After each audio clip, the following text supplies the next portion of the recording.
Welcome to another episode of Six Sided. Got a brilliant panel for you tonight as we preview the North-West derby, Liverpool versus Manchester United. We talk about unstoppable Arsenal. We're looking at the real or the potential real striker flop of the season so far. You know how this show works. We take statements made that have been trending on social media and we ask the panel whether they think it's a fact or whether they think it is fiction. So the title is not necessarily based on things we believe, so don't get triggered by it. Sit back, enjoy the content. Loads to go through and speak on today. The panel, as you can see, Egal is back with us. Welcome, brother. We've got Cal on the show. I nearly called you Canadian Cam. We've got Cal, who is with us. We've got Ash on the show, big Newcastle fan, big ginger on the show with us today. We've got Henry Talks Football. He's here because I tell him to be. When I tell him to do something, he has to do it, as we all know. So well done, Henry. Thank you for being here, my friend. He has to listen to me more than he has to listen to his wife. That's the nature of our deal. And Kwess is here with us. He's just like Kojo, but just not as muscly. Welcome back, everybody. Welcome back to the show. Hope you're all good. Hope you're all well. Some people are not going to get the Kojo element. That's his brother who also comes on the show. Welcome back, gents. We all good and well and happy? Yeah, I'm happy. Of course, yeah, really good. Man. International break's over. We get to see football. I'm chilling. No, football being back. I can't even lie. It's a beautiful thing, man. It's a beautiful thing. I felt like this international break was more dark than normal. Everyone's just kind of like, I hate football content outside of football. I'm like, that's kind of why we watch football content, because you're kind of reacting to the games most of the time. And people didn't know what to do. Yeah, I get that. I like the international break for the quietness of it, because obviously the Terrace, we do so many match reactions. It's nice having like Tuesday and Wednesday and Thursday nights where I can sit and watch a film before the kids go to bed and chill and things like that. So that side of it's nice, but I do get your point of view and perspective. It's also nice to be able to. It's not when there's no football. It is a little boring. We can't lie. It's certainly a little boring. But speaking of boring, not boring. Speaking of not being boring, you guys have all had the statements through. However, I'm throwing a curveball in to start with that none of you knew was coming. None of you knew this was coming, because it only got showed to me about an hour ago. And I can't lie, gents. I'm triggered. I'm triggered by what I just heard. I think it's one of the biggest hot takes I've ever seen in football ever. So I'm going to play the clip and then we're going to react to whether you guys think it is fact or fiction. Let's take a look. I think when it comes to comparing legacies and all these other things, it really comes down to what you've won and how important you are in those winnings. Because you could be a player, like, no disrespect to Michael Carrick, but he's not as important to. He's not as important. You're going mad again. No, he's not as important to those titles. Hear me out. I don't think Carrick is as important to those titles as Rooney was to all those Man United. But I feel like what you're doing, you're forgetting how good these guys were. We haven't got a player. We haven't got a player as good as Carrick right now. You lot would say we have. We haven't. Like, I rate Carrick highly. Yeah, I know. But when you're saying that these guys are certain level, you're talking today. I'm talking let their careers end and what we think their careers. But what I'm saying is, what Rice and Saka and them guys have done, they've not done anything yet. By this point, these guys had already won stuff. So the first bit is what we're focused on. Egal, I'm going to pray fact or fiction to the panel. Yeah. Michael Carrick was not influential in Man United winning trophies.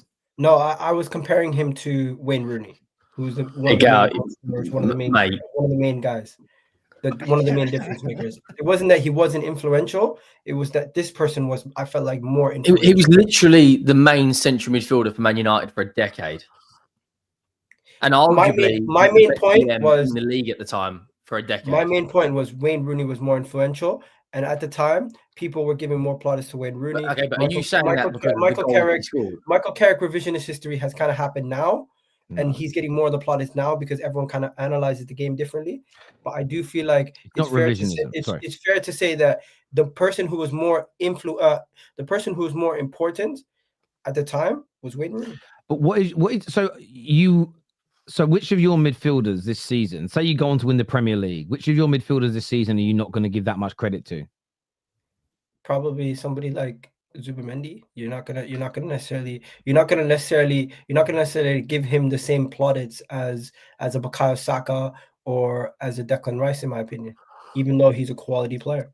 See, for me, where I get you is there are certain players that are the poster boys of the team, which is why I don't take player awards too seriously, even though Michael Carrick did win Player of the Year in, I think, 2012, 2013, when we won a record-breaking Premier League title. He was fantastic. I don't take too much attention to the player awards, fan vote awards, because fame plays a part. And Carrick, you're right, he was never a poster boy, and he was never kind of the guy that the club projected from a PR perspective or anything like that. But if you actually go back and look at our squad from the 05-06 season, the only real difference going into the following campaign was purchasing Michael Carrick to hold that midfield. We've been missing a really good holder since Roy Keane, and Carrick came in and transformed us.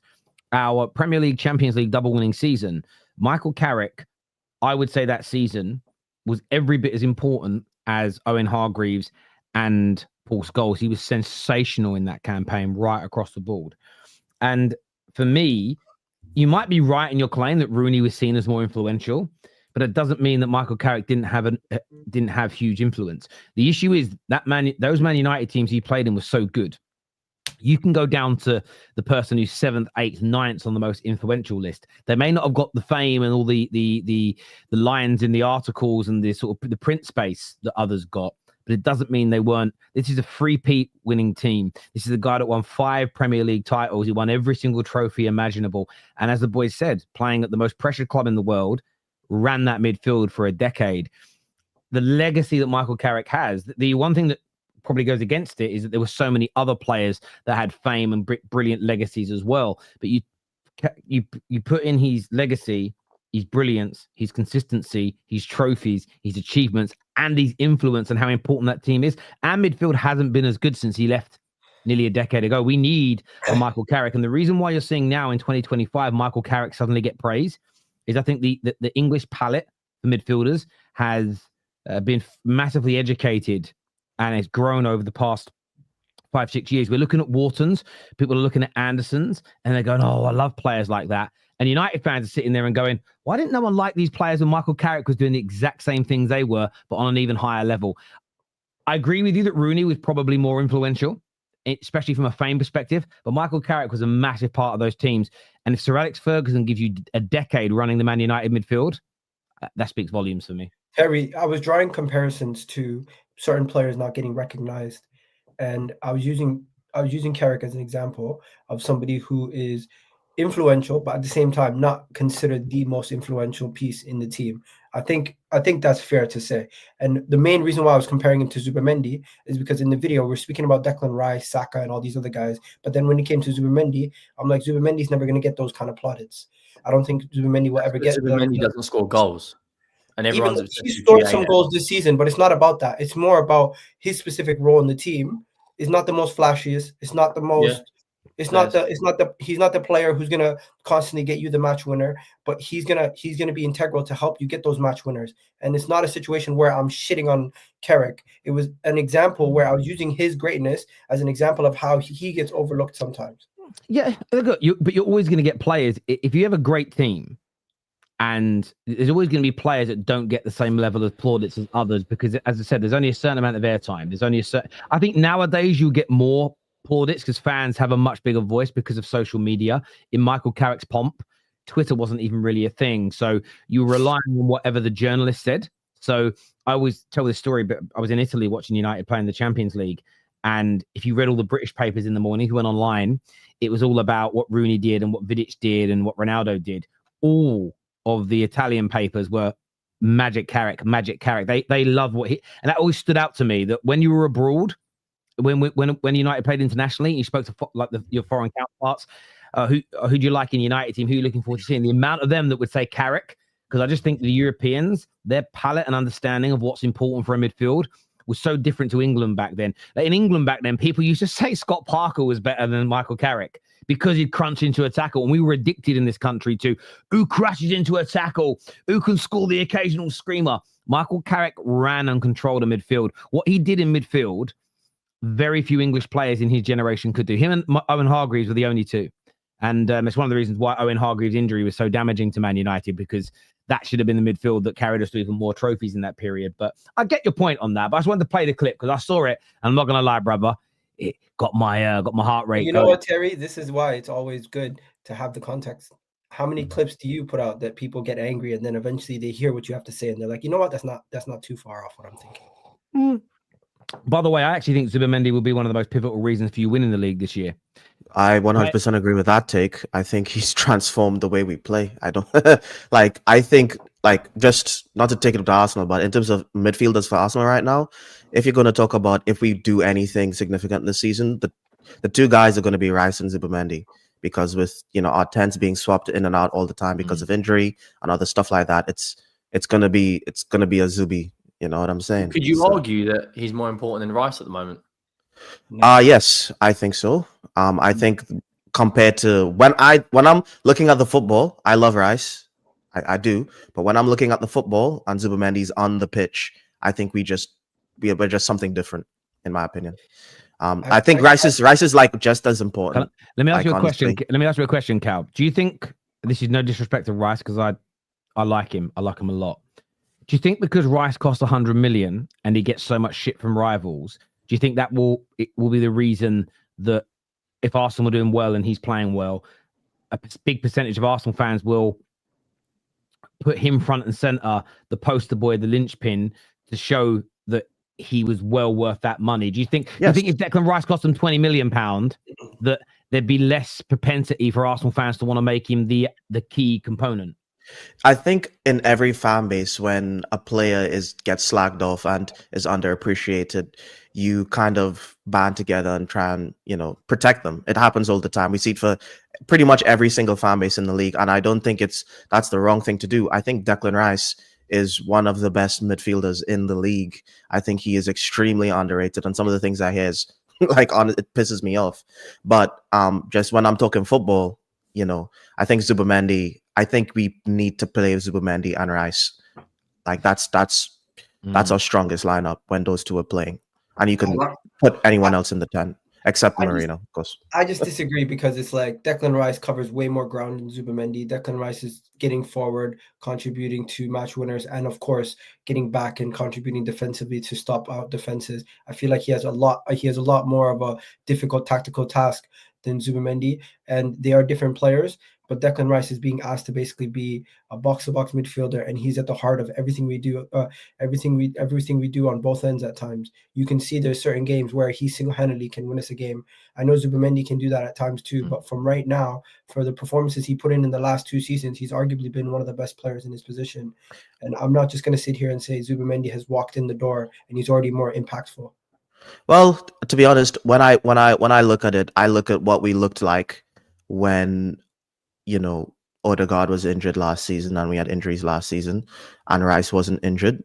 We looked like, and we had Partey that everyone rated, and we looked like dog shit a lot of the times in the league. But as Zubimendi come in, we've handled every single injury with class.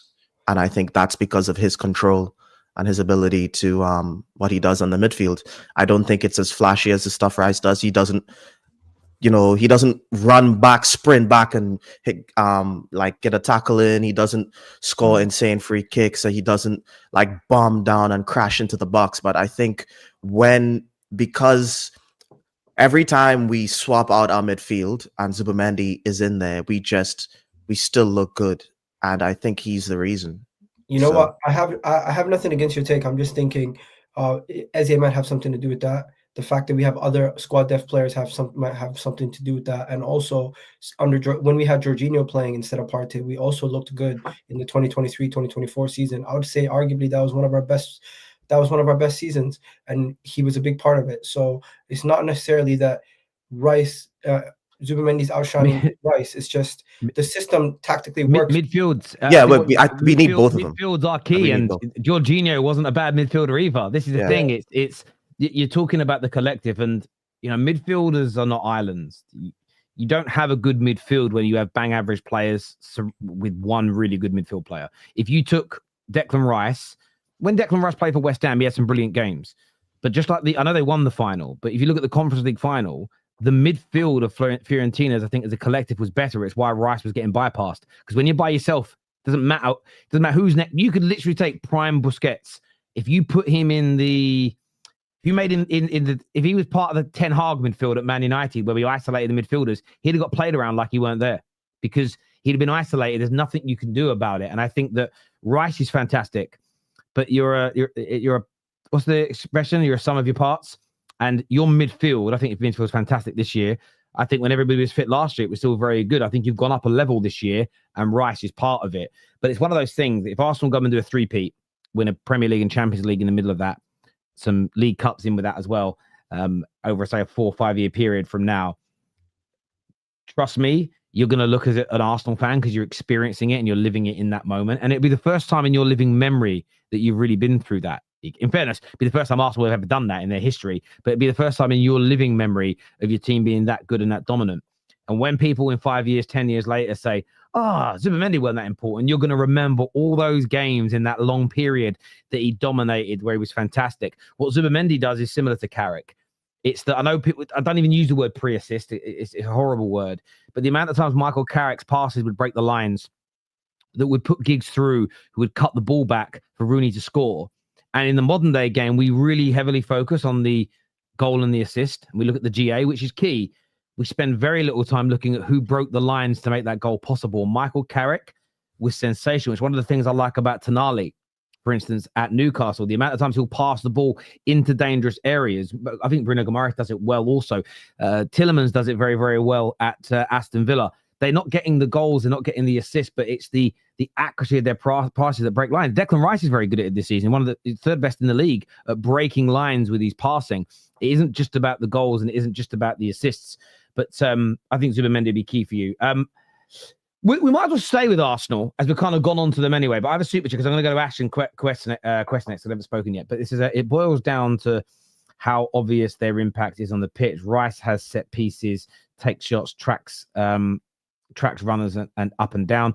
Zubimendi is more subtle. That's it. Tevin is probably the best way I've seen it described. Some things, that's why I used to call Michael Carrick gravy. Whenever you have a great Sunday roast, I'm not talking about when people try British food and they go to Wetherspoons, it makes me want to cry because you should never be trying a cuisine in a place like that. If you ever come to my house and I cook you a proper Sunday roast from scratch, everything handmade, not the meat, obviously, it's meat, you cook it, but the gravy is never something anybody goes, oh, I'm so looking forward to tasting the gravy here if you're at a nice restaurant or going to somebody's house. But if you just pour boiling water into some Bisto, you could ruin an amazing dinner because that ain't even gravy. That's just brown water. And that's what Michael Carrick was. Michael Carrick, he wasn't the brilliantly cooked beef. He wasn't the amazing duck. He wasn't the succulent chicken. He wasn't the roast potatoes, soft and smooth on the inside, crunchy on the outside. He wasn't the veg. Some people like their veg a little soggier. Some people like it crunchy and fried, roasted. It doesn't matter which of those you want. He wasn't the stuffing that was brilliantly put together with things like, because my stuffing is quite nice. I make some with sausage meat, some without, but you add your apricots into it, your apples into it, your onions, your herbs, your spices. All of that is brilliant. But my gravy is what gets the most attention from me. My gravy is made up with lemon, tomato, sausage, a bit of bacon goes in there, depending on who's coming around to eat. You obviously put parts of whatever meat you're cooking. You take the extracts off, the juices from that meat. All different things go into it, and you mix it all together, and you make the gravy. And when you pour that gravy on everything else, it doesn't stand out to anybody. But without it, that meal would be ruined. And that is what Zubimendi's, that is what Michael Carrick's, that is what Busquets' are to their teams. They're subtle, but they're so key. But they're just not famous with it, if that makes, compared to the stars in their team. I think it's a great super chat there, Tevin. More teams need more gravy, bruv. Gravy is key. Gravy is key because it's the sauce, isn't it? It's the sauce. That's what I'm saying. It's the sauce. Mukbangs with Terry Fluids, man. Sorry? I said mukbangs with Terry. Yes, my Yorkshire pudding is bang as well because you use flour, eggs, and obviously milk. But there's a few little ingredients that go into it as well. Even like my mashed potato, obviously got a bit of butter in there, a bit of creme fraiche, just one clove of garlic grinded into it. And then what you do is when Terry, you need to start a cooking show. Terry's too old, bro. Cal said a mukbang, and he was like, "Yeah, my food bangs." Sorry, I didn't hear what he said. He started answering it. Sorry. He started doing more descriptions of food. I was like, This is fruit in stuffing. So you guys don't know. This is what I'm saying. People think they know British food. They don't. They've just eaten some shit in Wetherspoons and gone, British food is bland. Yeah. If you take food from the best parts of the world. In Carrick. I know. This just cook. Let's just cook now. It's a cookery show. Anyway, moving on to the first official fiction or fact question of the day. And I'm going to go to Ash first on this. We've not heard his dulcet tones yet. Fiction or fact? Arsenal are unstoppable right now. They'll beat Fulham and win their next 3 Premier League games. Right, so I think it's fiction just because the fact that they're not blowing teams away. And I don't think that they're going to lose a game, but I feel like there's more chance they could draw a game is the problem. Because, like, say if they're just like 1-0 up, there's a chance, say, I feel like Fulham they'll beat, Palace at home, that's, I think, could be a problem. Because that Liverpool game, like, if you watch that, I think Palace easily should have been like 4 or 5-0 goals up just in the first half. So if that Palace shows up to Arsenal, I know granted Arsenal's defence is a lot better than Liverpool's, especially in the way that it is at the moment. But I feel like there's more of a chance that it could be a draw than win all 3 games. Because, I mean, to be fair, up to the international break, they've got Fulham away, Palace at home, Burnley away, and Sunderland away. I think Sunderland, Burnley, Fulham, you probably win, even though they're all away games. But I think Palace might be a bit of a haymaker. I think they've got a bit of a point to prove. Honestly, I wouldn't even be surprised if Palace might even win the game, even if it's at the Emirates. So I think it's Arsenal at the Emirates. I can actually see it. I think Palace has got a point to prove this season. And they've got Sarr back now as well, haven't they? He scored against Everton before the break. Mateta looks great as well at the moment. Yeah, now he's going to score and then pull up his shirt and then just start singing out Zaha again, isn't he? I think Arsenal win. I think the hardest game is Fulham, personally. I think last year they drew 1-1. Raul Jimenez scored. And they had that offside goal, didn't they, where they thought they won it at the end. I think they beat Fulham and then they win the next 3. I think Burnley and Sunderland. I think Sunderland's, it sounds crazy, but I think that's going to be a tougher game than Palace. Because Palace will come out and play. Sunderland will just anchor that ship way back and just say, Arsenal, come and break us down. And Sunderland at the moment have looked like everyone's like fighting for each other. Granit Xhaka will be right up for it as well because he's playing against Arsenal. I do think they win the next 4 though. Like I think Fulham, maybe like a 2-0, 1-0, probably it'll be a close game, but they want to keep the pressure on Liverpool. But other than that, I think you've got a Champions League game as well between, haven't you? Yep. Who are you playing? Atletico. Yeah. Oh, Simeone's going to be right up for that.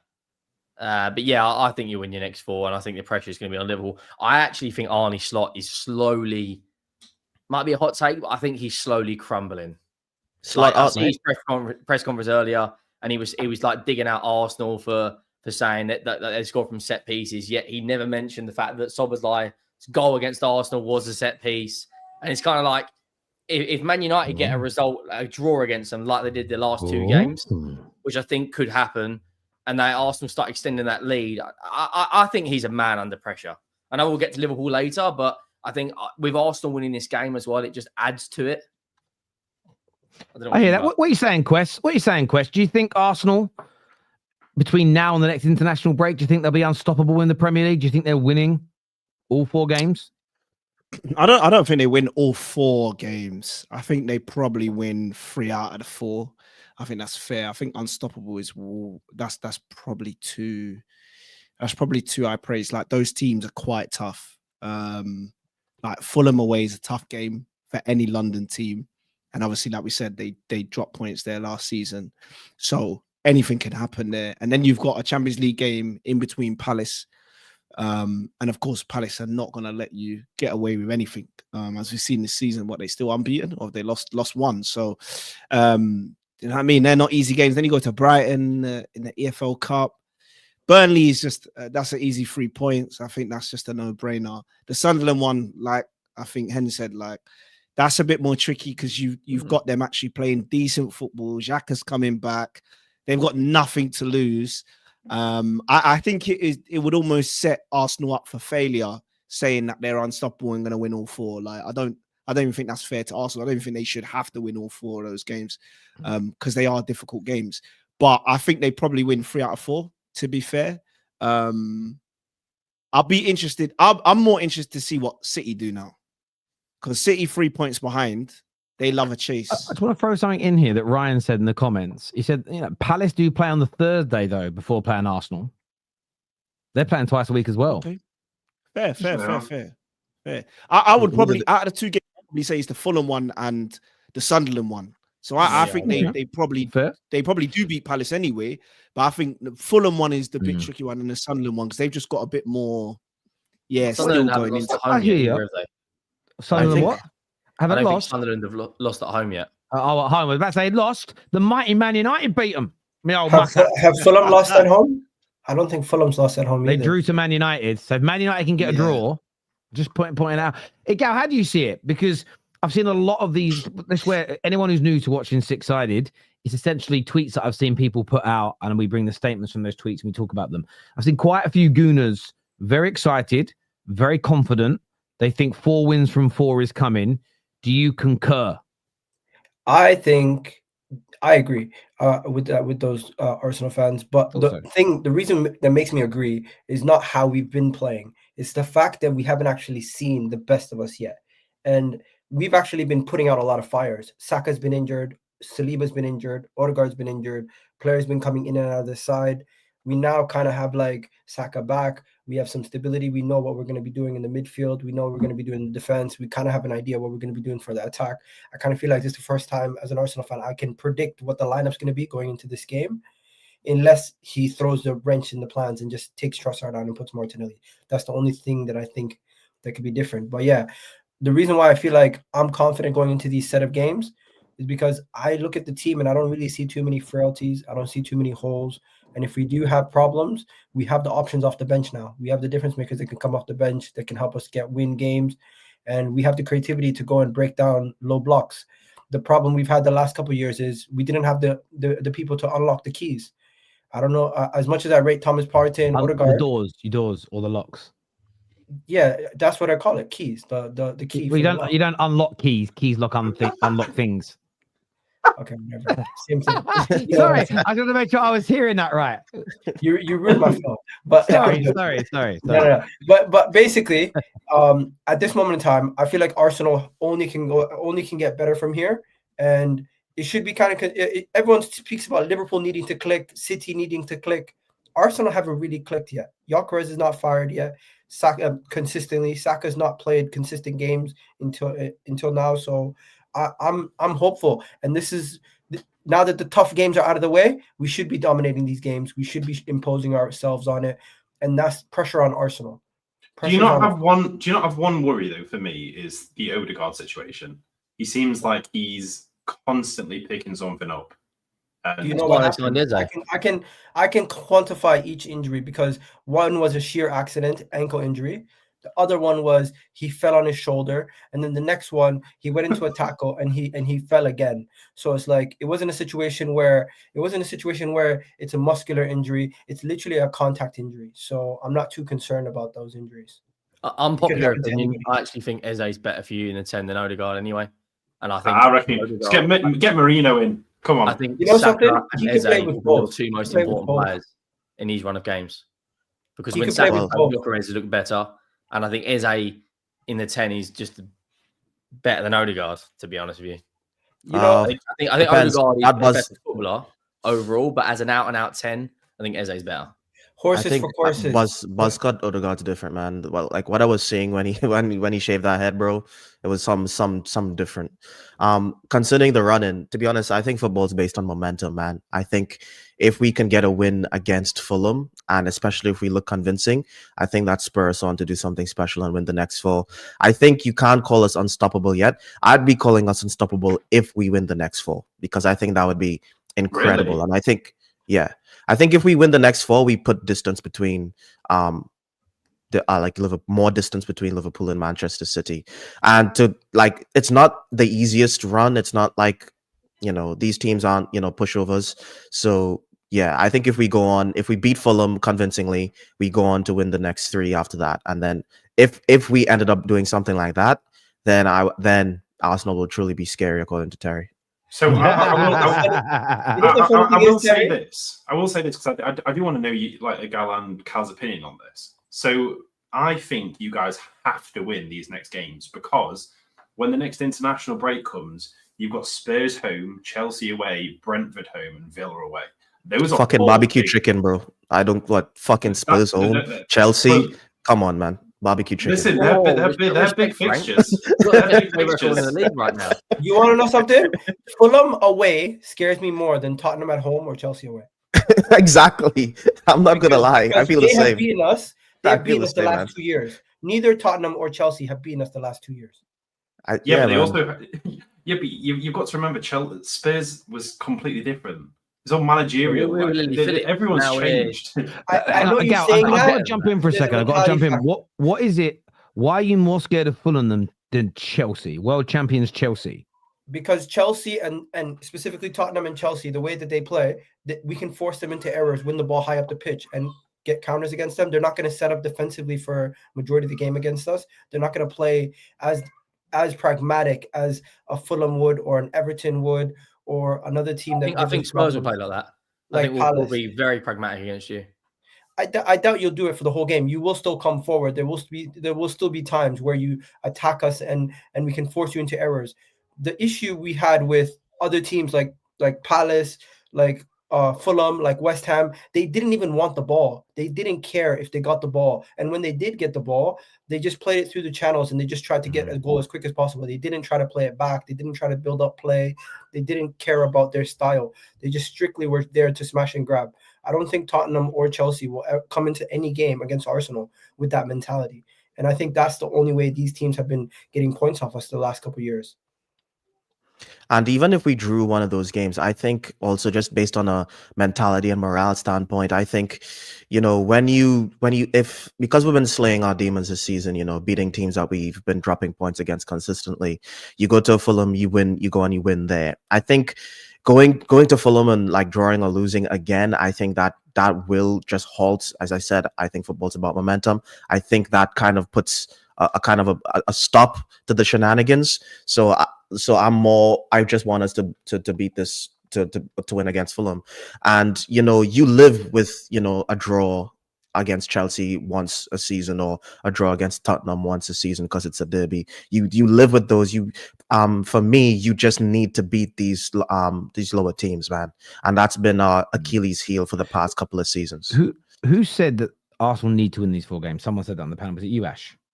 I said I feel like they need to win the 4 because the 4 games afterwards is going to be very difficult for them. Well, I agree with you. I might have worded it different, but I agree with overall. I agree that I feel that these next 4 games for Arsenal, the need to win it is because then you go into those games that are a little more 6-pointer-esque because I think Spurs can pick up a lot of points in the next 4 games. I think Chelsea are going to win some games. You look at the teams they're going to play, and I don't think Arsenal will be that far ahead of them if they don't win their next 4 matches, but they could go into those games being 4 points, 5 points ahead of Tottenham. I know they're not playing Liverpool, but of Chelsea, of these sides. Then those games, you go and win those matches, suddenly you're creating this big distance between you and a lot of your rivals. And I think psychologically for Arsenal, that is absolutely massive, where if you drop these points, this is where Ash is bang on.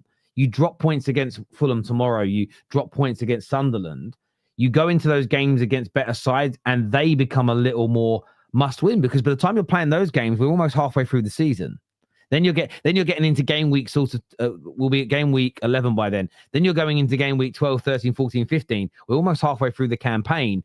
And as much as Arsenal can win this league title, I believe they can win it. I felt anyone who a lot of idiots in the summer saying they wouldn't even be in the title race. I still think that's an idiotic comment. You might guess right, but a broken clock is right twice a day. I think you just get this guesstimation work at that point. But I feel that Arsenal's best chance of winning it this year is to create a lead over Liverpool because Liverpool have no history of tracking a team down and then clearing over the line, where if Arsenal are chasing, Liverpool are very good front runners in a title race. or they have been in recent years. So I think Arsenal, they create that little bit of clear blue water, 4 or 5 points over Liverpool, especially when Liverpool are on bad form. And even with City, I know a lot of City fans in the chat, in the comment section, say don't write us off. And I think that's fair. Nearly every City fan we have who shows their face and actually has to stand by their opinions because it's their real name, their real face they're using. They're all going, I'm still not convinced by us. And I think until those teams really click, this is where Arsenal have got to try and get 12 points from 12, maybe a 4 or 5 point gap, and then just go from that point. And I also think from a confidence perspective, it will help them. But I think they beat Fulham tomorrow, though. Personally, I think they beat Fulham. Yeah, we also have to remember Fulham is missing Muniz, and what do you call it? Jimenez might not be playing also. And their manager was speaking about injuries, and he's like, Arsenal, they have an injury to this player, they have a backup. We have injuries. Yeah, that journalist comparing like Arsenal's injury situations to Fulham's, when you can just, okay, if Ben White's not playing, Timber plays. If Havertz isn't playing, then he's like, oh, we got. I actually think, though, Liverpool's run of games, looking at it now with, if it wasn't for Donnarumma, unreal save, Brentford would have got something against City. Then they play, they've got Real Madrid and actually City in their next 8 in all competition. Frankfurt, admittedly, they should spank because they are shite, especially in the Champions League. They've also got Palace, and I think Glasner has got Slot's number, especially when he already beaten him twice this season. Like, if Liverpool, if you're what you're saying, Terry, if Arsenal are going to get a lead, this is where it's going to happen, I think, because I'm telling you guys, this Slot is looking. I don't know if any of you watched what he was saying earlier. He was getting biting at the reporter. But I don't think he was, though. I don't think it was a dig at Arsenal. Sarcastic answers he's giving. I don't think it was sarcastic. When I listened to it, I did a video to it. He was saying, and he's right, that they've conceded quite a few of their goals from set pieces. He actually said we haven't scored from set pieces. He's not talking again. He is talking about corners, free kicks, as in crosses and heads going in. He ain't thinking about direct free kicks, because it's a bit like penalties. A lot of us put penalties under set piece goals. They're not. They're separate on a. You might find internally at Liverpool they categorize open play, counter attack, direct free kick, penalties, set pieces, and that's in his mind. But I do think he's right. After as bad as Liverpool have been, as everyone's saying, they're a point off top, and I think there has been a exceedingly melodramatic reaction. I listen. He was talking about my team hasn't had enough moments of brilliance this year. He's correct, but the problem is, as football fans, we've managed to allow this narrative to be created that moments of brilliance are like damning. If a team needs moments of brilliance, we've got problems. And I just sit there and think, I don't remember very many games in my life where moments of brilliance didn't win teams football matches. It's kind of weird. Like, it's just Newcastle's last game up against Forest. Forest ain't doing very well, but it took a brilliant strike from Bruno Guimaraes to change things. You go back to the Arsenal game against Newcastle. Had Newcastle got something out of that game, the biggest reason for it was Nick Pope pulling off moments of brilliance in goal. Donnarumma stopped Arsenal from progressing to the final of the Champions League with 4 or 5 moments of brilliance in those 2 ties. I don't feel like what Arne Slot said was strange. You guys. I think it's strange. Basically, the reason I'm saying it's strange is that he's saying they didn't have enough moments of brilliance. My brother in Christ, that's all you have. All you have is moments of brilliance. These like this. Right? I'm not seeing good football. No one's seeing good football. Like, you don't have a style of play this season. The reason that you guys are 1 point off top of the league is because of your team's moments of brilliance. You're saying you want more? Dude, it's like when he coach the team. He's saying set pieces. Okay, fair enough. The Burnley game, if you don't want to count a penalty as a set piece, but you still won that from a penalty. The goal in which you beat Atletico Madrid was from a corner from a Virgil van Dijk header. The Szoboszlai 3 kick. So there's 3 games which you quote unquote aren't set pieces. And then he's like, I don't know why, but it always seems to be that Arsenal can't continue their run of set pieces. They've been doing this for 15 months. Like, where did Slot say that? He said it was sent in the group chat earlier. No, where did he say that Arsenal can't continue scoring 60% of their goals by set pieces? So 60% of their goals this season have been from set pieces. But I've just named 3 results in which Liverpool have won games from quote unquote a set piece. So, like, if you take out those 3 set piece goals, then you don't win those football matches. It's like I looked at it as in he was, maybe it's, the way the Dutch speak, I don't know, but it looked, from the way I was looking at it, like he's rattled by something. Maybe there's, the media exaggerating their injuries of Konate and Gravenberch and Georgi Mamardashvili coming in. Maybe slots, there's been some sort of, I don't know, bust up on the changing room. Maybe I'm talking complete shit as usual. I don't know. They may beat Man United 4 or 5-0 and then no one cares. Let me say this. I agree with you, bro. And I think the main thing is he comes off as if Liverpool conceding set pieces is a problem, but other teams scoring set pieces is also a problem. And I'm like, what are you doing? It almost comes off a little bit hypocritical. You're one hand trying to backhand compliment another team, and you're not really criticizing your team. You're covering up for them. So I think if roles were reversed and it wasn't a manager who just won the Premier League last year, a lot more people would be critical of Arne Slot's comments right now, because he is looking like somebody who's trying to make excuses and trying to talk his way out of things, and he's not necessarily making the most sense when he speaks. Yeah, I mean, he'll definitely have a lot of pressure from the powers that be and stuff. You think how much they've spent the last transfer window, like 400 million. I had them 100% have to win the Premier League and maybe get a double or a treble for how much that they've spent. Bear in mind that they've won the last Premier League. Like, they have to be doing this. So obviously there may be little frailties that come out every now and again, because there will be something in his head that is bothering him, because at the end of the day, you've got Salah, who was bashing in over 40 odd goals and assists last season, and now he's struggling to fight it. He's obviously having problems with the likes of Wirtz and Isak. There are problems that, of course, he may end up bringing them out in the media every now and again, but I think deep down, this team should be winning the Premier League. They should be. So it's one of those things that powers that be, the owners and stuff, will be putting pressure on him because they need results. And I get that. I don't think anyone expected Liverpool just to win on that from the end of the games. On that, fiction or fact? Manchester United have a free hit against Liverpool this weekend, as nobody expects them to get anything, so they should just go for it. Fact. Fiction. That's fact, bro. Nah, that's. I got a cow first who agrees with that. You think this is a free hit for Man United? Of course, it's a free hit. I think it wouldn't have been a free hit if you guys lost your last game, but I think because you guys won, it doesn't really matter who you played or how you played. You kind of bought Amorim. He's kind of bought some time, and it's like, guys, Arsenal are top of the league, and we lost at Anfield. What you like? Does anyone really out there saying United must do something against Liverpool at Anfield? Let's keep it a buck. Let's be serious. No team goes to Anfield the favorites. No team goes to Anfield being a must win. You know what I'm saying? Even like let's say Arsenal and Liverpool were in a tight title race and in March or whatever. No one's saying, Arsenal, you must win at Anfield. No, we must win beating the lower teams. That's how it's always been.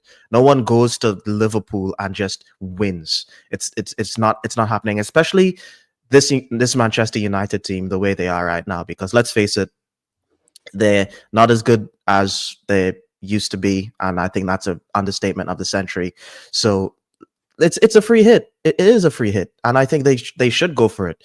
And to be honest, right now Liverpool are in a vulnerable state right now, and they're clutching. They need something, and it's an opportunity to really just rattle them. Like it's a real opportunity, and I think it's because Liverpool have been, they haven't won in 3 games. They've lost their last 3 games, I believe.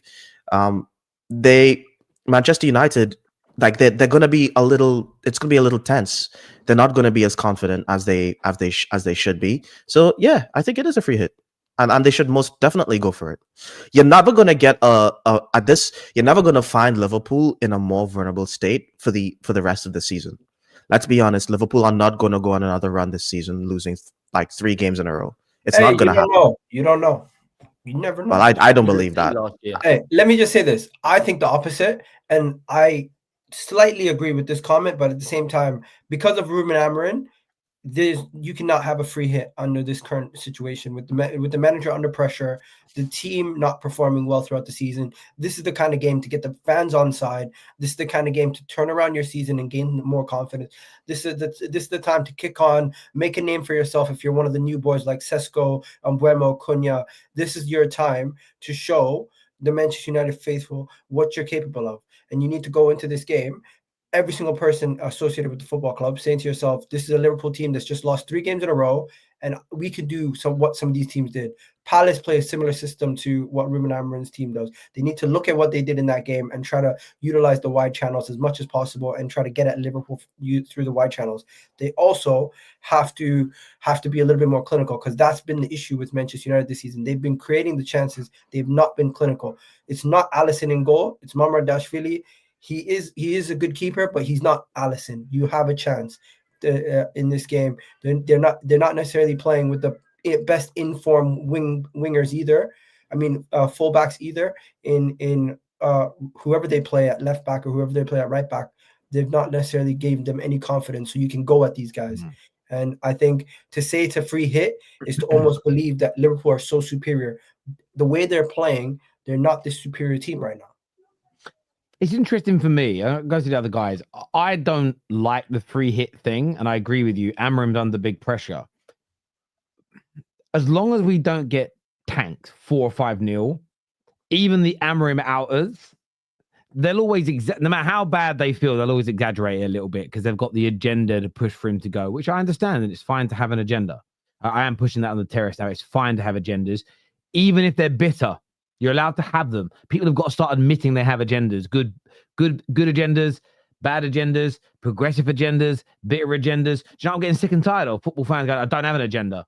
Well, we all have an agenda. Have we lost sight of what the word agenda means? I think like social media has made everyone think agenda is you're saying things you don't believe. So most people believe what they're saying, but what we've got to ascertain is why they're saying it.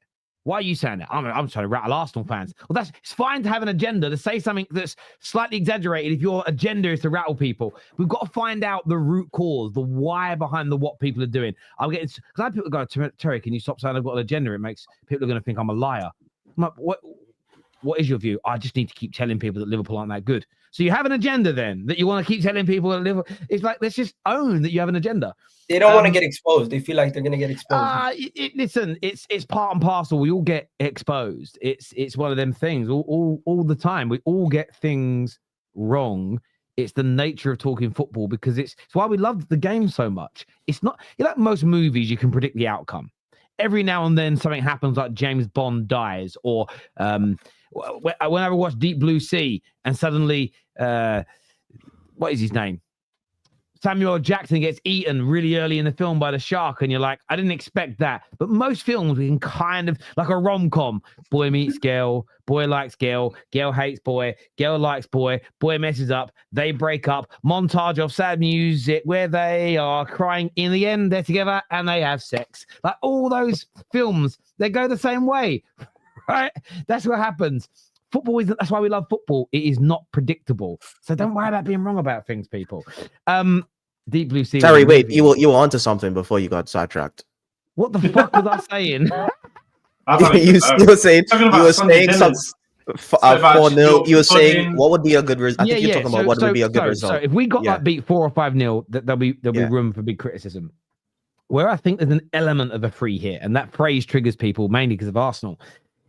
If we go there, play all right, and lose 1-0, I don't necessarily think there'll be crazy meltdowns. Does that make sense? So I wouldn't call the thing in its entirety a free hit, but most people think we're going to lose. So therefore, a tight 1-0 defeat or a 2-1 defeat, getting a draw, is probably seen as more of a positive. I think even if we started the season well, we still don't expect to. We've won there once in a decade.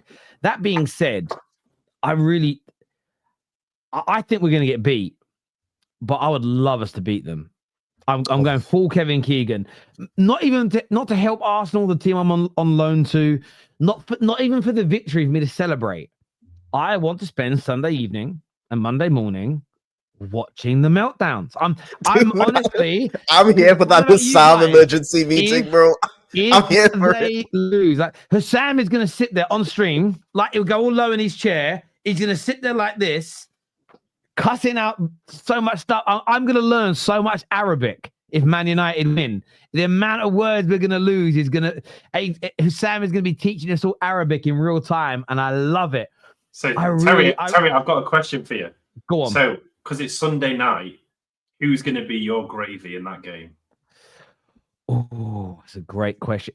So this live in a world where if Man United are to do it, right? If Man United are to win, Brian and Mbumo, actually, because the way the way we can win. Now, I don't think we'll handle the pressure of Anfield, but we will get 4 or 5 really good chances to score. That may not be that we have the final shot, but there'll be a chance for the right cutback, the right cross, the right through ball, or the right shot.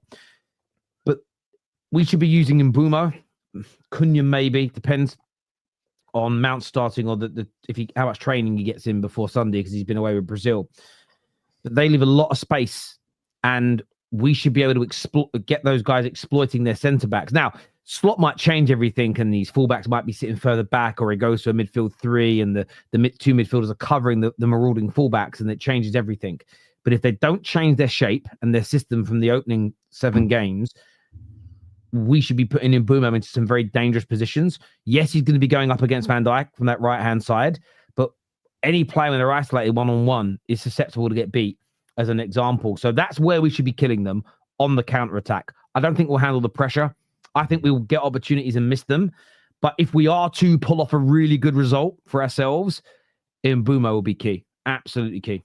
By the way, I think Liverpool have to drop Isak and Wirtz in order to have their best performance in this game, because the best performances I've seen was when both of them were not in the side versus Everton to start the game, and I think that gave them the most balance and continuity within the side. Look at that midfield versus Everton. Ryan Gravenberch was playing well. Szoboszlai was playing well. McAllister had his best performance. You look at their attack, it looked a lot better in that first half versus Everton. But if they come into this game and Wirtz is in the left wing, or you have Wirtz in the 10, and you end up having I could see them struggling to build up play, because they've been struggling to build up play. He has to have them start though. Like that. Imagine the pressure. The Lamens effect. Imagine the pressure that Arne Slot will have if after this time where he's starting to embed Isak and wanting to start seeing this Wirtz and Isak combo, that he then just doesn't play them against Man United. Is Gravenberch injured? No, he's saying he's 100% fit. Yeah, he said he's 100% earlier in his press conference. I think Liverpool win, Yeah. I'm worried. I'm worried that it's like, you know what it is? It's fact, that it's a free hit. It is actually fact, because what have you got to lose? At the end of the day, it's Anfield. Everybody knows it's a tough game. You go there, Liverpool have just lost. It's a free hit. You should go for it. That statement, as a statement alone, is a fact. But what I'm worried about, is like Liverpool also a wounded animal. Amorim's never won 2 in a row. And it's just like, is this the game where Salah just goes, you know what, I've had enough. Like, people have been talking on my name. I swear down, alhamdulillah, I'm going to mash you, man, up. And then he just flogs their man. And it's like another 5-0. Because if that happens, it's DEFCON 6. Yeah, I feel like this game is sliding doors for Liverpool, in the sense of, if we went there, and I do see people saying, Terry, your midfield would also be key. Look, you're right. If they're just getting the ball and they're going to knock out into this challenge, they've got to defend well. They do that okay normally when we're sitting low block. If United pull off a result, Liverpool could implode. But Man United also have the ability to help breathe life back into them. Lose 4-0, 5-0. Salah, Wirtz, and Isak have a great day. Confidence is flying high. Henry stops caring so much about what Slot's saying in press conferences, and everything just goes that way. Like Man United, it's sort of a real... I think it's one of the first pivotal moments of the season where if you suddenly lose 4 on the bounce, Arsenal go 4 points clear, Liverpool drop down to 3rd or 4th, other teams win, the pressure builds up, the media are gonna jump on it. Do you know what I'm saying? Like 0015 or whatever, all of this stuff. So that you could be right, Kwess. You could be right about that. I just need to say this. In the preseason, I believed in Amorim. I said he'd finish 5th.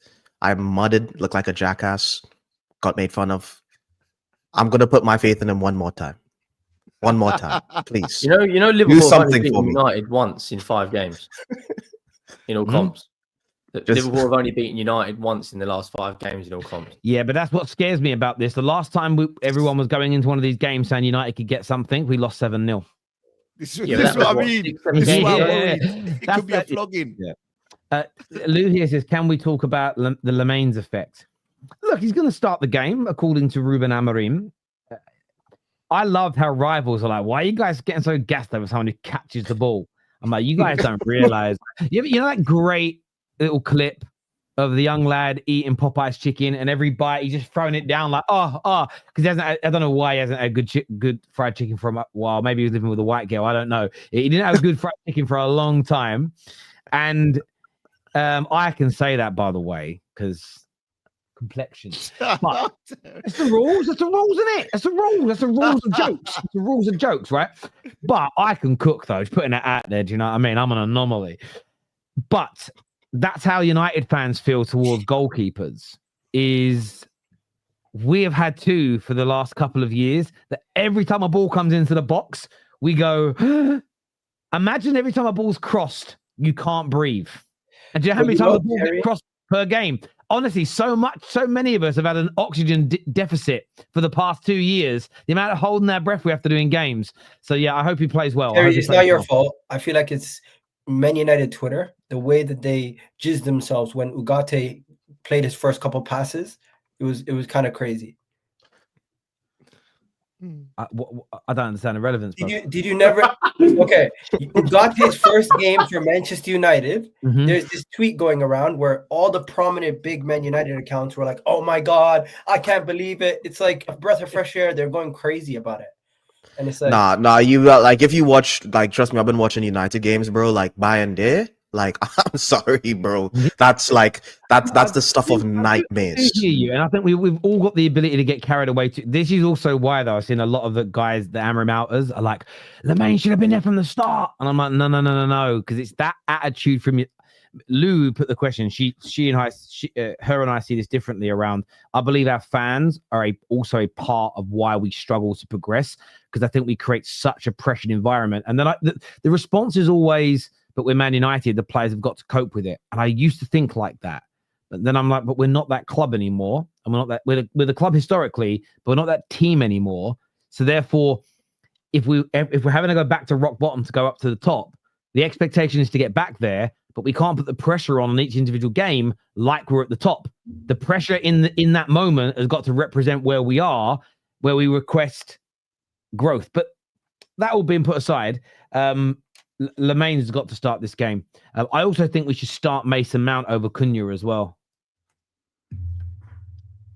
Mason Mount's been looking good, to be honest. He has. Listen, this is objective. And I know Staffy's going to hate me for this. I objectively support him because I don't rate Mason Mount, but I have to be fair. He's been brilliant this season. Yeah. And a lot of Man United fans get angry about favoritism and a lack of meritocracy. If we're going to base it on merit, he's been very good this season. In the last game, listen, his goal, that first time shot. More, please. Like, Terry, do it again. So come on, Mason. Start. That's what he does. Get the winner. Get the winner at Anfield. Do you have him in because he's another midfielder that can help out Bruno and whoever else is next to him? Well, he plays in the 10 role, so he actually would be more supportive of Šeško and Mbumo. It's also because of the travel that Cunha's had this week, and I am someone that likes some real quality and a bit more pace coming off the bench. So although a lot of people want to start with that in their team, there's something I like about having Cunha with his energy and his ability on the ball, maybe coming on, depends on the score. It might be 4-0 down, but if it's 0-0 or 1-1 going into the last 20 minutes, I feel like Cunha coming on could help us more than Mount coming on as well. So it's a double barreled for me. When you say Mount's been okay, see, Man United have been really poor in lots of areas this year. Mount might have been okay, but okay to us right now is massive. You know, it's like a micro penis competition, but like 1.5 inches is better than half an inch. Do you know what I mean? So we're in that space, MK. We're in that space. I know not everyone can relate to that, but I do. I don't relate to that. I don't. I don't. Score predictions for the game, gents. What we saying? I'm going to go to Kwess first. What's your score predictions for the match, brother? Liverpool 3-1.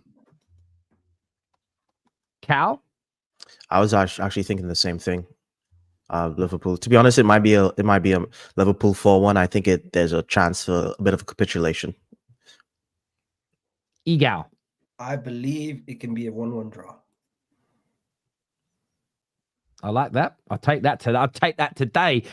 Bro. Henry talks footy. 2-2. Of course, Henry talks Arsenal wants a draw. Yeah, exactly. All right, yeah. That goes 3-2 Liverpool.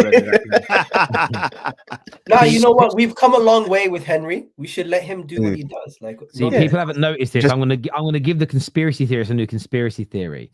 Me and Henry are secret Arsenal fans, and that's why I put us in this 6 in this way, because it makes a T for team Arsenal. Actually related as well.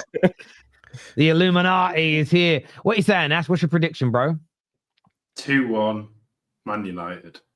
Oh, don't jinx it. I am you an going. Arsenal fan as well now?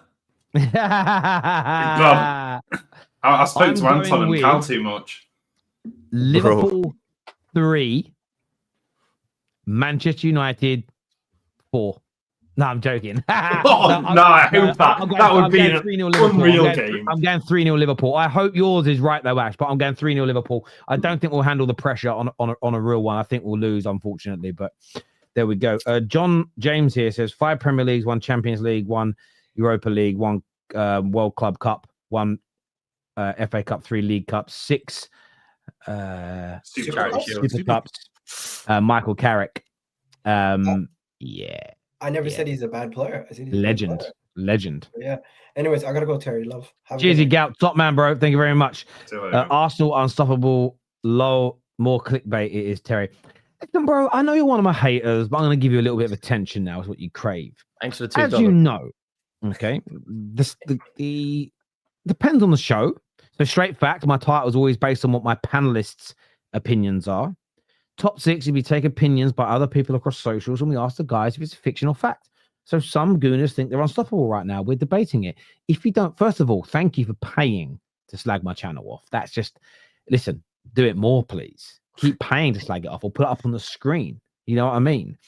But if you don't like it, do you know what you can do? You can go somewhere else. You're not forced to watch this. But thank you, my old friend. Arsenal FC, not Arteta FC. Oh, I wonder where you got that from. Spurs will play Arsenal like Brentford under Frank. Yeah, Spurs versus Arsenal will be a real interesting one with Thomas Frank there. I'm looking forward to it indeed. Wowtel, you'll be a good cook on Thanksgiving. Bruv, I can cook anything as well, so just follow them instructions. Kwess, fiction or fact? Or fact or fiction? Chelsea's injury crisis is holding them back. They deserve more leeway and less criticism this season. Oh wow, that is a proper that's a loaded question, boy. I'm gonna say yeah, it's a statement. That's why I was so confused. You see, I didn't understand. Holding them back. I want to say fiction to the statement because I don't think he's holding us back. Do I think they deserve more leeway? No. Because I don't necessarily think we are underachieving. As I've said since the summer, I'm not looking at a title. I don't even think the club's looking at a title. I think their transfer strategy shows you that they're not looking at a title. They're looking at top 4. That's always been the goal. So, you know, being what, 7th, 6th right now, I would love to blame that on injuries, but honestly, I don't think I actually controversially don't think we've missed Palmer. I don't think in the games I've watched Chelsea, I don't think it's that scoring goals has been our main issue. I think it's actually been conceding goals. And yeah, and red cards. Like I was looking at our first, obviously the first 7 fixtures. Right? We've only had the same centre-back pairing 3 times. And 2 out of the 3 times we've had the same centre-back pairing, we've won. So, like, and yeah, one of them has been to injury, but the other time it's Chalobah red card, and the other one is like tossing, not playing well. Do you know what I mean? So it's just like, yeah, I'm gonna say fiction. You have Miss Palmer. Sorry to interrupt you. When you have Miss Palmer, do you think that's just because Caicedo and Enzo Fernandez have stepped up, or do you think from like a creative perspective, like because I think everyone's at the moment is just shitting on João Pedro. I remember me and Tom on here, in the summer going back and forth about it. But I think because of the fact that you are playing Enzo slightly more advanced, I somewhat agree that I don't think you have missed him that much. But I also agree with what the comment about defensively. You have been, I mean, the fact that that centre-back pairing, what is it? Is that 3 times in all comps or just in the league? I'm pretty sure it's in all competitions. I think the 3 games we had the same centre-back pairing was West Ham, Fulham, and Brentford. Didn't last you go a goal behind in every one of those games? Backs, didn't you? I'm pretty sure, yeah. Pretty sure we went a goal behind every one of those games as well. So that's what I mean. Like, yeah, I want to say, wow, we're doing that already. That's crazy work. Okay. Injuries. Hey, no lies. No lies being told here. No lies, but come on, Matt. Well, I mean, if you were going to say injury, I think the biggest injury that I actually think is, this will sound mad, but I think the biggest injury that's hit us is the lap. Because I think the way Maresca set up this team, it needed a high volume presser. It needed somebody to occupy the back line consistently. That's not what João Pedro does. João Pedro is like a 10, almost, if you want to call it like Xerxes, like a 9.5. Yeah, like he can play striker, but really his best position is operating outside of the box. It's not being your target man. So yeah, actually, yeah, and the Colwill one, someone just said it. So to be fair, the Colwill injury and the lap, yes, but I don't think those 2 are enough to say that's why we're losing these games. You look at the games we've lost or drawn, Brentford, lapse of concentration, offside goal. I'm not going to claim it. Those are just the facts. Man United, what's Sanchez doing? Get rid of his gloves. This is not a keeper. I don't even know why I defended him in the summer against Donnarumma. That was insane. I apologize profusely. Yeah, dude, that was flog me. I don't know. Yeah, that was. Do you know what I mean? And then Crystal Palace, we drew, and they're a team that are still unbeaten. So it's like we're actually, to be fair, relatively where we're supposed to be. I know people don't like it, and people are like, "Yeah, Club World Champions, you should be." Nah, the transfer strategy shows you exactly where Chelsea are aiming. Had we have gone and signed Osimhen, had we have gone and signed, I don't know, like a Manyan this summer, had we have gone and signed maybe, I don't even know, a different centre-back, maybe then you could have said, yeah, Chelsea look like they're aiming higher. We're not aiming higher. We're aiming right where we need to be to make this transfer strategy work so we can position ourselves like Arsenal have in the next 1 to 2 years. I know that. I don't love it, but I know that. So for me, it's not the injuries, no. So I'm going to say fiction. What we saying here, Ash? Do you think Chelsea's injury crisis is holding them back, or do you agree with Kwess? Do you think that Chelsea are just having a good season there where they should be? Look, I don't really understand this whole thing. Since the preseason, what have people said about Chelsea? That they're challenging. Where has this come from? Chelsea only just overtook Newcastle at the back end of the season because we flopped. Obviously, because Isak was looking to go to Liverpool. Like, it would be crazy if he said that Newcastle were challenging this season or going for that before. I think people have just over-egged Chelsea where they should be. I don't think they should at all be aiming for challenging. And obviously, there's been a lot of lapse in focus recently because, like I said, they keep on getting red cards. Like you think the Brighton, they were up 1-0 and then got a red card in that game with Chalobah. And then same with like the Man United game, Sanchez is getting sent off. Like I don't really understand what's going through Chelsea's mind at the moment. 100% you are missing Palmer because a player like that is key. Like it's like saying if you had Mbappe in your team, if he's not out, even if you're doing well, you're going to be missing him. Like at the end of the day, you've got to think throughout the game. Every single time the media keeps on panning to him, and he's just sat there in his flipping sleeping bag or whatever the hell he keeps on wearing. Like, I don't know what bro's wearing every flipping time the camera points to him, but he needs to take that thing off. Ash, what are you doing, man? What are you doing? Listen, slow down, bro. He needs to take that off and get on the pitch because slow down. It must be like slow a down, sauna bro. in that. Slow down, bro. Even that, it's like those one of the muscle compression chambers. It looks like he's wearing one of them. It's crazy. Oh yeah, bro. I can see your priorities all over the place. Ash, what are you doing here, bro? Listen, all I'm saying is, I'm here for Chelsea, they're where they should be. I think they've had a lot of lapse in a loss of lapse in judgments recently, which probably would have got you higher points. But I think people need to stop thinking that they're title challenger or anything. You're aiming for the. Do you know what I don't like, Ash? Yeah, what? I don't like your tone right now, brother. I don't like your tone right now, brother. Because you're saying it like you're saying it like, yeah, Chelsea should be humble, but the way you're saying it is like they should be humble, those punks. It's like you're saying it with a tinge of disrespect. And it's like, what I just need to remind you is like, we lost to you lot because Jackson wanted to do UFC. Don't forget that, That we were. Bro, we nearly got that ain't Newcastle's fault. Oh, it's not. But what I'm saying is, we're still a better side than Newcastle. That's facts, bro.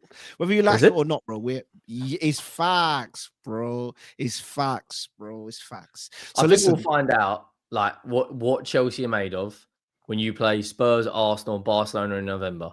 This little run of games, I think it's fair to say, other than the Liverpool game, you were favourites to win the bulk of those.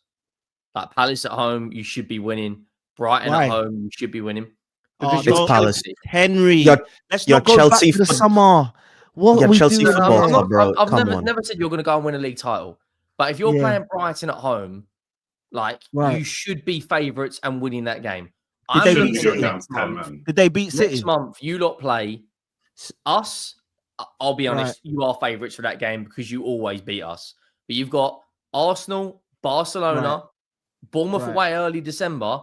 That's when we're going to see what this Chelsea are made of. Because right now, if you're struggling to beat Brighton, one of the worst Man United sides I've ever seen, when it's Lamine Yamal and Rafinha running up against the back line that at the moment have had more cards than fucking Clintons, I'm looking at you thinking, what are we going to see then? The thing is, Kwess. I'm gonna be honest, Kwess. I agree with what you're saying. I just don't understand why you're not more upset about it. Do you know why? Because I don't this context, dude. Like you should be pushing on to challenge. You should have done more in the summer. You should have done more in the summer. Do you know what's crazy? Yeah, maybe we should have, but we also sit 5 points off you. If you lot lose and we win, we are now 2 points off. And this is with a bad start. And by the way, we did all these contexts for these games. We played 4 derbies back to back. Crystal Palace are still unbeaten. They beat Liverpool. They beat Man City. They are still unbeaten. West Ham, free punt. I hear you. I'll give you that. Fine. Who's your hardest game? Tough game. Huh? Who's your hardest game? Listen, our next... Oh, wait. Have we played already? The hardest game so far that you've played this season, in all... forget Bayern, because I'd say Bayern Munich's been your toughest game. Because I don't think...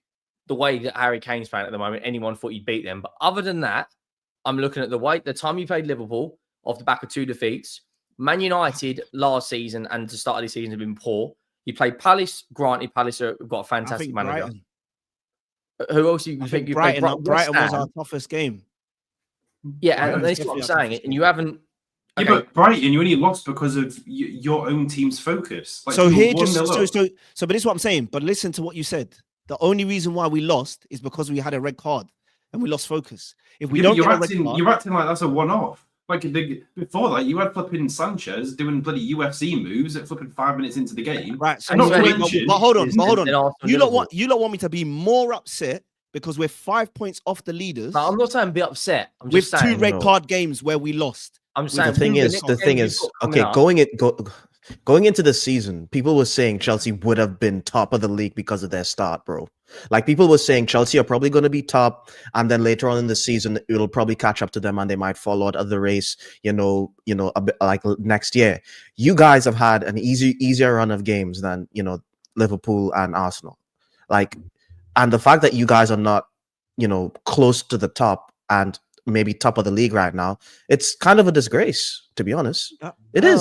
Okay, you're on that one. Okay, agendas. It is. I love it. All right, so let me just say this, right? Since we're doing agendas, How many goals? How is that not an agenda? Just hold on, bro. Remember, you're allowed an agenda now. Yeah, you're allowed one. I'm just saying. Yeah, fair enough. Yeah? Fair enough. How many goals has Arsenal scored this season? I can't tell you off the top of my head. Sorry, I'll tell you. Over 14. How many has Chelsea scored this season? Well, if I didn't know Arsenal, I definitely didn't know. Right, 13. So we scored almost the same amount of goals as you. We know what the issues are. What about conceding? What about conceding? What I'm talking about right now, Joker. All right, Ash. All right, you hold on there, Mr. Licorice. All right, right. We scored almost the same amount of goals.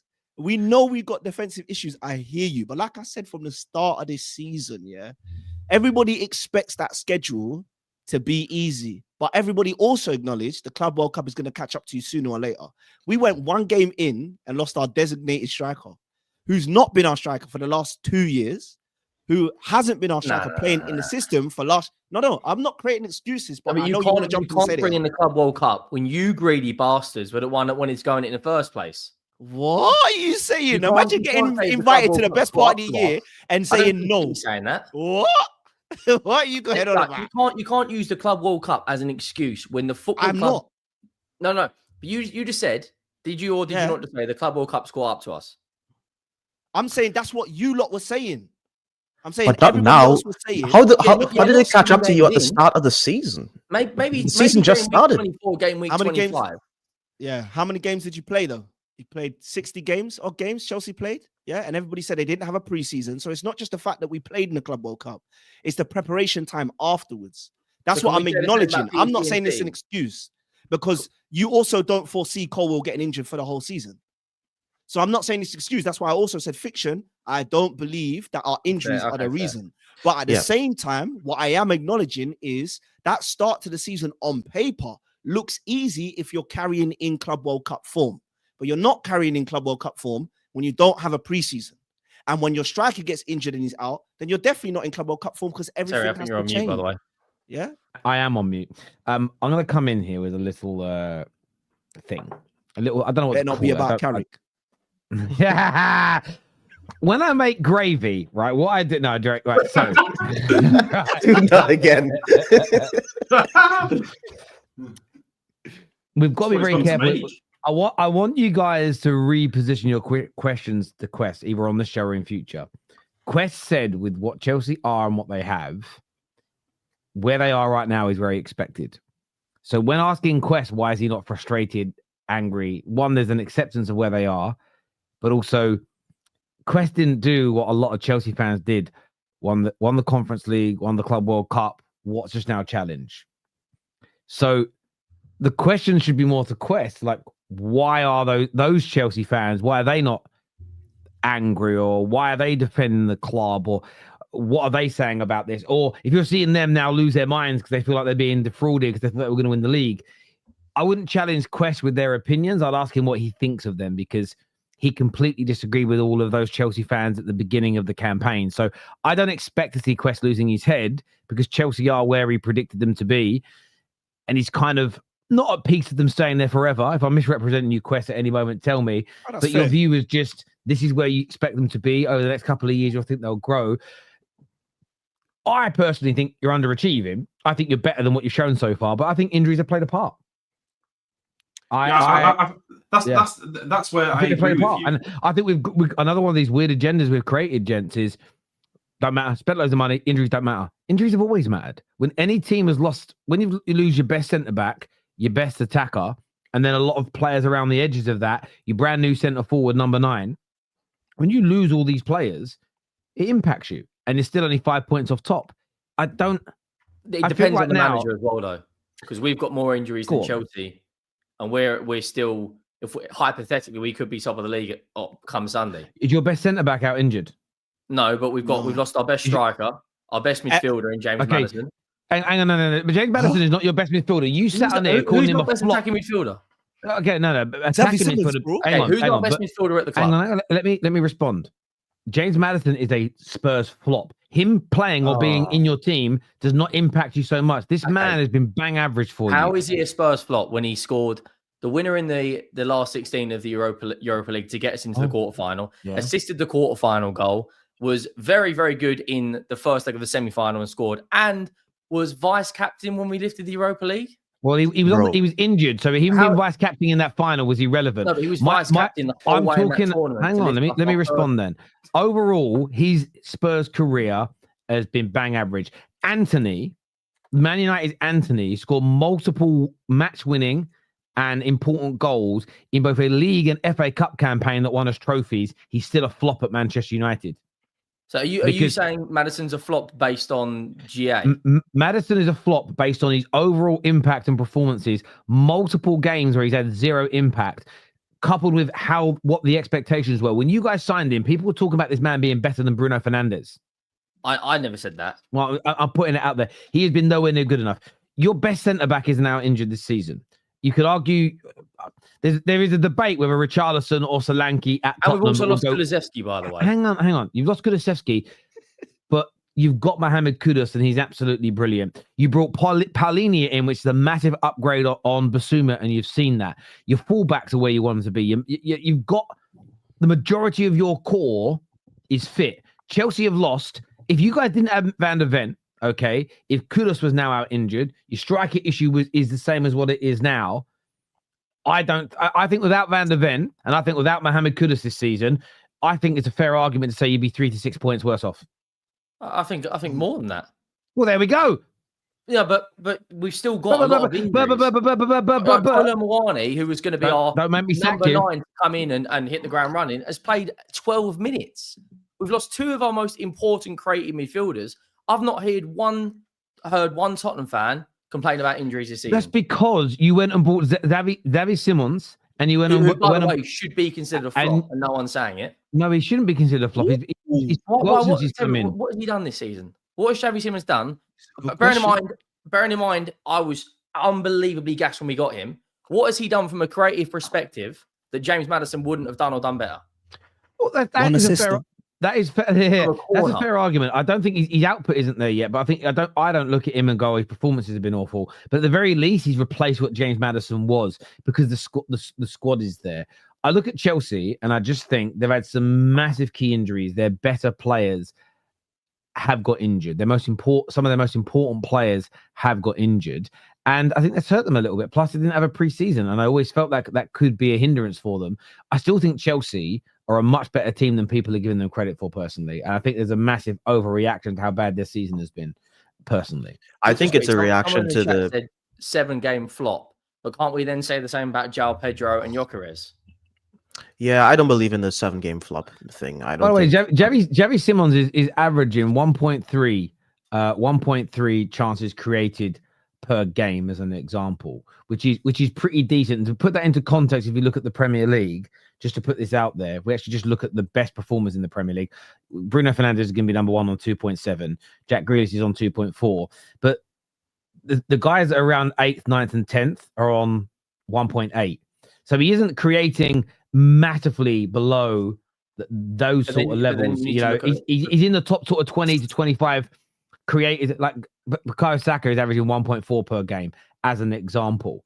Semenyo, that we're all raving about, creativity-wise, 1.4 per game. And Xavi Simons is adapting to a new league, right? Some people adapt straight away, some people don't. I don't necessarily think he's been that bad. And even sometimes there was a moment with Xavi Simons where he played a ball out to the fullback, and the fullback weren't there, and everyone laughed. And I'm like, no, that's a fullback's fault for not making that fucking run. Like, sometimes players play passes and we have a go at the player that's played the ball.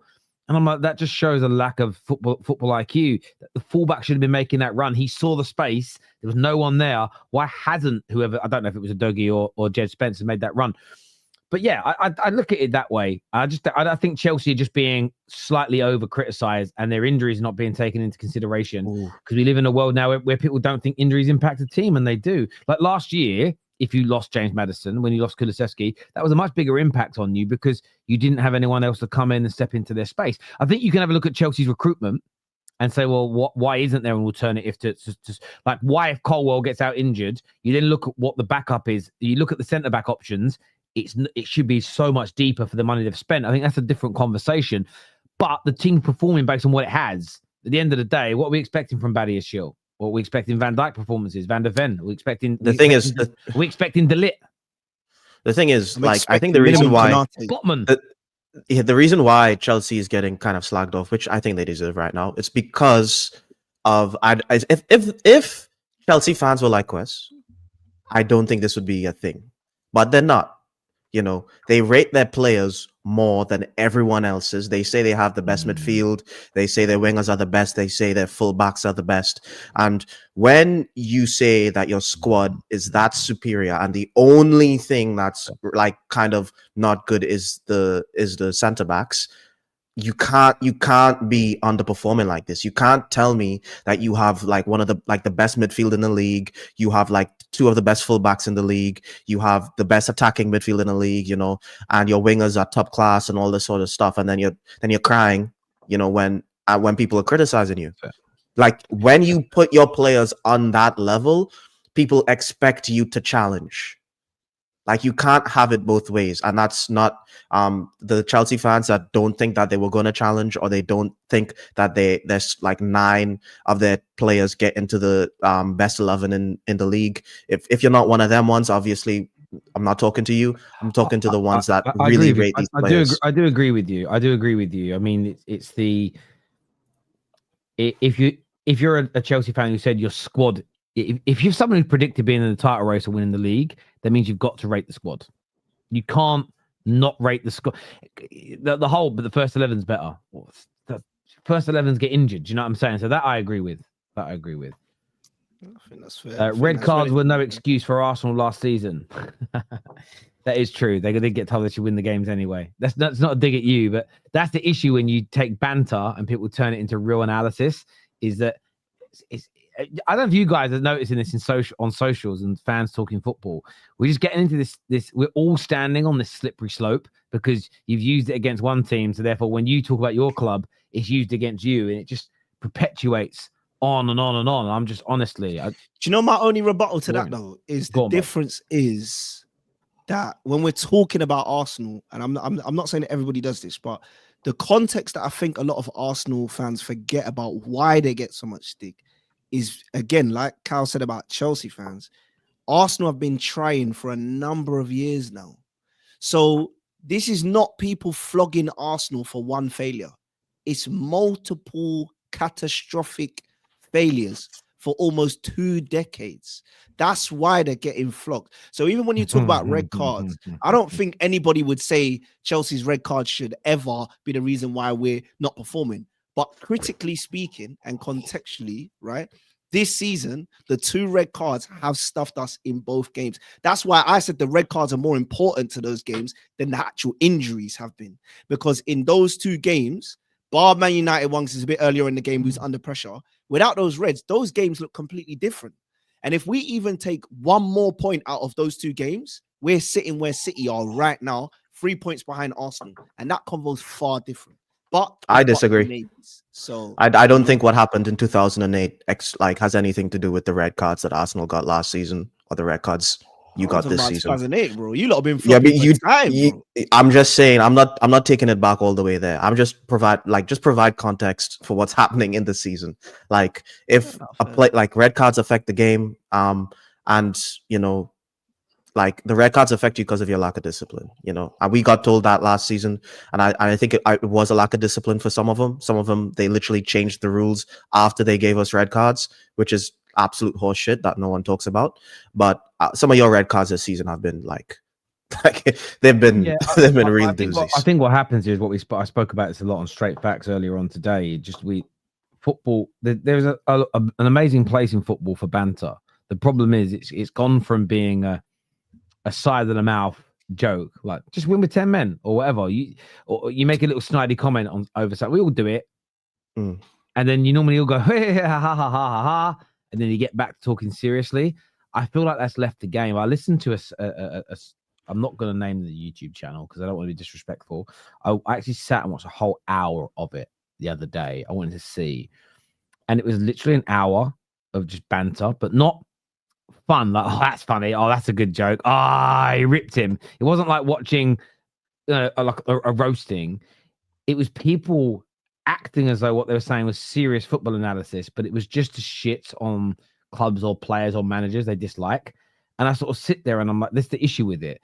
And then because you don't mean it and you're just shitting on someone, but you're pretending you're serious, those things are going to happen to your club because it's quite normal. I don't know if you guys have noticed in your lives watching football, you'd have a season where a team barely gets an injury, and then the next year they might get quite a lot, and then they don't get so many, and then they get quite a few, and then it goes in these circles. And if you spend a year where you're not getting injuries, laughing at a team going, the injuries aren't an excuse, it's because your squad's shit, your players are crap, your manager's shit, and then the following year you're being impacted by them, you just end up looking stupid. And I think that we've just got to get back to a space where people are a little more honest, even with rival teams, if that makes sense, because it keeps the problem is the conversations stop. If everybody creates these really narrow, reductionist view, and that's my issue with YouTubers in this space. And I got called out the other day saying I've got to stop gatekeeping the kind of content people make. I'm not gatekeeping it because I don't have the ability to stop it. What I'm pointing out is these people are going to eventually kill the industry, because if everybody follows that suit and we turn every conversation and we reduce every conversation to really kind of banal, arbitrary, short, small little facts, it's you've got to win no matter what. There is zero reason for you not to win. And if you don't win, it's just about ripping into everything at the club and wanting everybody sold, because that's the extremity people go to. But where's the nuance? Where's the eventually you kill the conversation. And I've seen some YouTubers do it to their own channels where they create these ridiculously high standards that most teams have never got to in their lives. Every media article, every transfer story is all just bullshit and everybody should ignore it. They keep doing this. And then they're left in a situation where they can't even really make content anymore because they've told everybody that it's all bullshit. Does that make sense? So you need to leave the conversations. You need to leave the door ajar for these conversations. And I think that's why it's become a little jarring for me anyway, that you sort of sit there and I'm like, oh, I know how the Arsenal fans are going to respond based on how the Chelsea and Liverpool fans spoke about them last year. I know what the United fans are going to say about Wirtz as a general rule because of what Paul Pogba and Jadon Sancho went through. I know what this is going to be. I know what the Liverpool fans are going to say because of what was done about it. Do you get where I'm coming from? We almost know what people are going to say before they say it, because everybody is running sort of pretending that banter is real analysis. And the issue is, if we know what everybody's going to say before we watch it, that's why people aren't tuning in. Does that make sense? And I'm purely talking about if people want this, what we do, these podcasts, these content to keep going, we've got to start being a little more honest and not just running jokes as serious talking points. I think that's really, really key personally. And when you get something wrong, instead of doubling down, tripling down, quadrupling down, just say, yeah, I was wrong. Arsenal squad is better than Chelsea's. And then move on and talk about it. Do you know what I mean? Like people, yeah, that's just my view anyway. But some might say that it's gatekeeping. I don't personally think it is. I think it's about trying to create better conversations. Big up to Ash. Away the lads. Is it War Ash? War Ash. Oh no. So we have in St James's Park, there's we have like these it's called the Cold War. It's the people that you see wear all the Newcastle flags, and they also make war beer. It's like they sell stuff to basically make St James's Park atmosphere better. It's yeah. So if you ever see like the Champions League finals or whatever, you'll see all different types of like flags we have out. It's normally from them. When were you in the Champions League final? What do you mean? No, like all Champions League or finals. Or finals. That was two separate things. Yeah, because I did Champions League finals as well. This is what you do, ladies and gentlemen. I was wrong. I misheard. I'm very sorry, people. I'm very, very sorry. It's got a break in that. I would love to be in a Champions League final. Yeah, I've been in quite a few. They're nice, man. How many have you been in? Henry's been in one. Cal's been in one. Also, I wanted to ask you guys very quickly, what do you make of what Joey Barton said this week about fans shouldn't say we when it's their club? You didn't win anything. It's not an achievement. It can't go on your CV. What did you guys make of that? That's the most... I didn't see that, but that's the most ridiculous thing I've heard in my life, bro. Like, the whole reason that you have home games, it's because it's we. That's why home games matter, because it's we. It's the most ridiculous thing I've heard. You're excluding the fans from football. Without the fans, there is no football. So I'm not having it. By that logic, can he then say when he won a game at Newcastle or Marseille, Newcastle won, I didn't participate in that game? Is that no, because he played. No, but he then can't say we, referring to Marseille, won the game at the weekend. Will he then just say Marseille won? What? As if they win now, or no? So when he was playing at Marseille or Newcastle or QPR, wherever he played, and a reporter goes in a post-match interview, "Oh, you played really well." Does he then turn around and go, "Yeah, we did this. We played well"? Listen, I don't agree with Joey Barton, but he can say "we" if he's in the team. No, but he. Oh, sorry. Yeah. Come on, Joey Essex. Yeah. Yeah. I was trying to help you. I was really trying to help you. Yeah. Sorry. I heard it, and I just thought. Obviously, I saw a lot of people having a go at Big Steve this week because he has a Champions League trophy in the background. I'll probably just create a little studio at home, a little set. It's not like these trophies here, I don't pretend these trophies are actually mine. They're just part of a set, if that makes sense. It's kind of weird. Like my son has Thomas the Tank Engine on his wall. He doesn't think he's a real train driver. Fuck me. It's kind of weird. But I heard it and I'm like, nah, I can't. I think Joey Barton, I don't know about you guys. I think Joey Barton, I think he looks at, he does what ironically a lot of content creators do. He looks at something and it's what's the contrarian? And some people will go along with him and go, yeah, that's a great way. He's just a rage baiter. It's what can I say that's going to wind people up? And it's telling fans they can't say we when talking about your club. Like, we won this, we won that. It's weird. I don't know about you, Kwess. Like, I grew up and never heard anyone speak like this. Social media brings a lot of weird people out.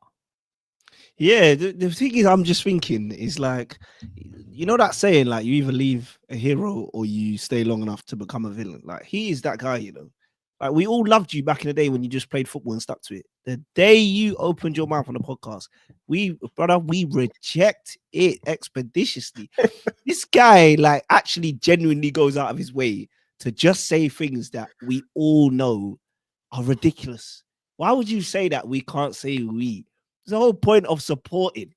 It's we, like Cal said, you think you're gonna go to the ground, then you might as well all take Yardman stance and just go to the ground. They win 10-0. I'm really happy for them today. Well, why did you come here today? I don't know. What kind of support would you be if you didn't have a sense of we? I actually try to not think in a we mentality too often. So when we lose or when we win, I don't get too high and too low. Because otherwise, then you end up saying crazy takes and you end up, sack the manager. But that's just, what is he? I can't with Joey Barton. I don't know him. And he might see me one day in a shopping center and I don't want him to turn on me, yeah? But he's a mad guy. He's mad, bro. I can't with him. If he's got a cigar in his hand, be careful. Yeah, bro. I don't. Bro's trying to take the fan out of football. That's crazy, bro. But I'm not surprised to see those takes because my theory is what him and his team do is they watch content creators that already exist and they see the kind of mad, super exaggerated takes they have, and then they just go right. I reckon they use Chat GTP because you can do. We did it before when we said I went on to Chat GTP live and said describe dribbling and taking players on in football, but describe it in a way that makes it sound like a negative for the game. And it came back with some great responses where if you sat there and said it out loud, you'd be like, dribble. It was like, it's selfish. You can pass the ball quicker. It delays the game. You know, you lose possession this amount of times. I think like the best dribble completion rate in the Premier League by like certain players, like 60%, but the average is 32%. So therefore, anyone who tries dribbling, they've got a much bigger chance of losing the ball for your team than creating opportunities. So it should be stopped. People, whether you use AI or whether you sit there yourself, I think you can take anything in life, not just football, and look at something that we all find relatively positive, which is fans supporting their team and everything that goes with it. I think you can turn anything into a negative with enough time and attention, and then you just say it on camera, you edit it well, and then everybody loses their minds. I just couldn't believe, because again, without the fans he's kind of digging into, the man sitting there, he's obviously made his money in his life, done his thing. I know he's on like 50, 60 grand a week at Newcastle, but everything he's got in life, yes, he worked hard to become a pro footballer, whether you like Joey Barton or not, credit for that. But the reason he has the money and the success that he has is because of the same fans he's now slagging off. That's what I can't get on board with. He's sitting there like, if football fans tomorrow went, do you know what? You're right. It's fuck all to do with me. And we all left. Every football player in the world goes bankrupt. Every football club goes bankrupt. The whole thing falls down. Your podcast ends because if we're not watching it, we're not watching podcasts. It's all over. That's the bit I can't get on board with. Football fans are the most important part of football. We just don't get enough respect, in my opinion. But that's just me. That's just me. Gents, thank you all for coming on. I really do appreciate it. This is going to redirect you to MHF. Mo and Hassam are going live, so please chat with them. Henry still says we still appreciate him, is what Sky King says here. He said appropriate. So we still appropriate. Trying to say? I think he meant appreciate. I thought he meant appreciate. But, there we go. I'm live at 8 p.m. on the United Stand. So if you want to watch some big Man United content tonight, come across to the biggest, not just Man United platform in the world, but the biggest fan channel in the history of fan channels. I'm live at 8 p.m. So in about 15 minutes. Gents, absolute pleasure to sit and speak footy with you all. To the viewers, super chatters, and everybody else, thank you very, very much indeed. Until next time, take care. Oh, by the way, everyone watching over on X, get yourselves across here now. Come get the like button here. Come leave us your comments below. The stream on X is going to end first. Thank you, everyone. Take care. Goodbye. God bless. And I'll see you soon.